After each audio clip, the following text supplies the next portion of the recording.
Marjorie Taylor Greene, a radical Republican congresswoman who has been kicked off of all of her committees and fined for refusing to wear masks on the floor of the House to high heaven. She's been fined to high heaven at this point.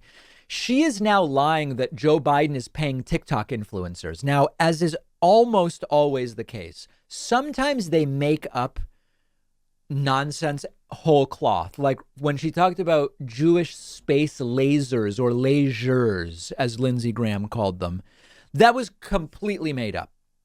But sometimes there's like a kernel of something. And it is true that the Biden administration met with TikTok influencers.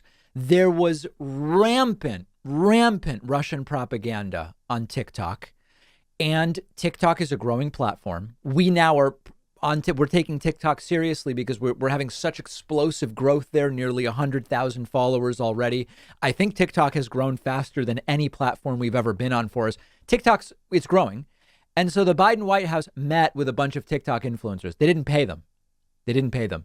And Marjorie Taylor Greene says that not only were they paid off, and paid off has an additional pejorative connotation that it's, people are being given money to say specific things they don't believe. Take a listen to this. And what is the White House doing as the world slides dangerously close to devastating world war? Paying off TikTok influencers to lie for them, more concerned with favorable headlines from the Washington Post and the New York Times than avoiding world war, more concerned with social media likes than protecting American jobs and families. So, of course, none of that is true. And there are numerous reports about this. Fortune magazine, Biden is using TikTok to fight back against Russia's reported use of influencers to spread propaganda. The White House countered holding. By the way, it wasn't even like they flew people to D.C. They did a Zoom briefing about Ukraine for 30 TikTok stars. Like that's the whole story. And it says that National Security Council staffers and Jen Psaki gave updates. And it's almost like just kind of like a non-story.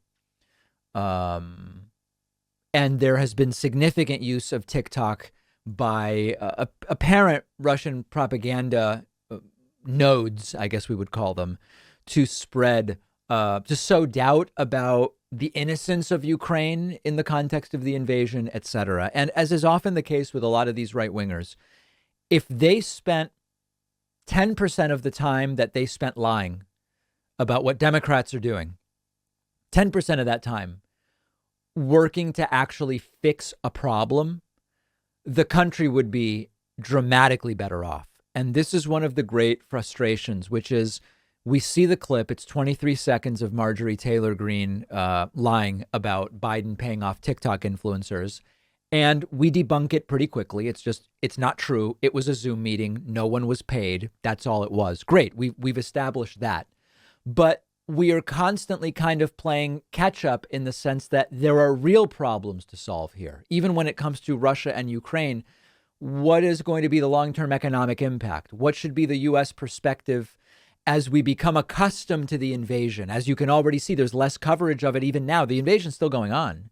But once a story gets stretched out, you start to see less coverage or different types of coverage. And so what should be the continued attitude and media coverage and sanction framework and all these different things? And these are real things to figure out. What about Ukrainian refugees?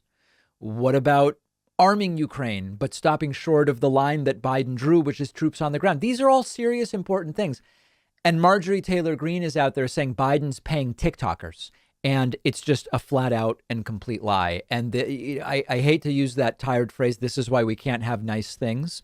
But in a literal sense, the fact that these are conversations that have to be pushed back against, or these are lies that have to be pushed back against.